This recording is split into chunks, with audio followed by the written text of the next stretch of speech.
Well, I've been in the business since before Pontius was a pilot and the Dead Sea hadn't even reported sick. And that, I think, is about the time, probably 30-odd thousand years ago, when these Homonaledi and his offspring and his relatives lived in this particular area. It fascinates me, absolutely fascinates me. We explain that they could have lived in this whole area. We're on the northern stretches, but when you look over that area, the landscape hasn't changed much in terms of the rocks and the mountains and the formations. Maybe the vegetation's changed, maybe it's less forestation than there used to be down south, but it hasn't changed a great deal. And these mountains, this is what we tell people as well, these are the Magaliesbergs. Now, if you read the South African book, they will tell you that they're the oldest mountains in the world.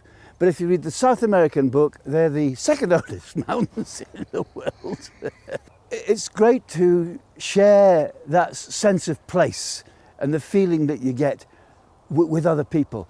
We're all so enthusiastic about what we do, and we're sharing it with other people. And then at the end of the flight, when people say, "Oh, thank you so much, thank you very much," and we sometimes say, "Well, thank you for paying for us to have fun."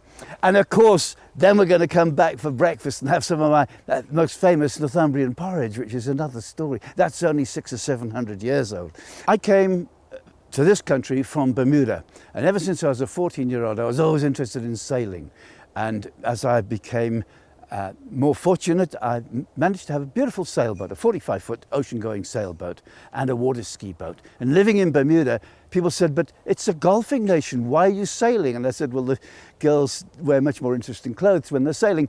But I loved sailing, I really loved sailing. And then I came to this country. I'm as far away from the sea as Bermuda is from dry land, so I looked for another hobby.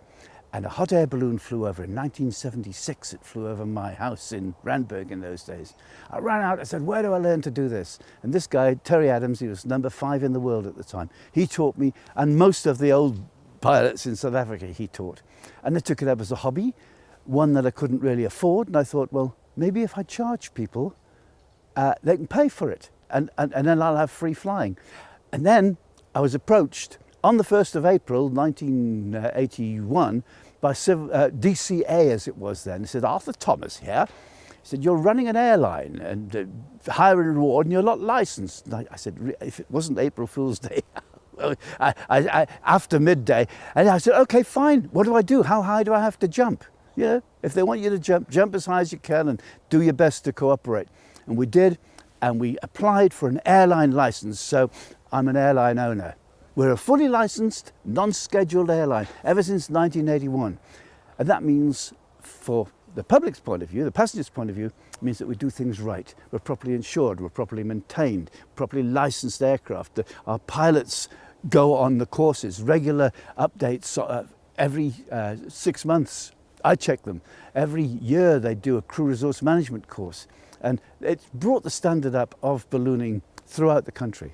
When we started, we called the company Balloon Safaris South Africa, what we did and where we did it. And then other people, seeing you think you're getting rich, you know. But they see you doing it and they say, "Oh yeah, we do ballooning in South Africa." So I had to change the name because the travel agents from overseas were getting a bit confused. So then we thought, well, let's do it's an Edwardian sort of theme, isn't it? So let's do the old Edwardian. If that ain't the original, you shouldn't be doing it. So we put up Bill Harrops' original Balloon Safaris.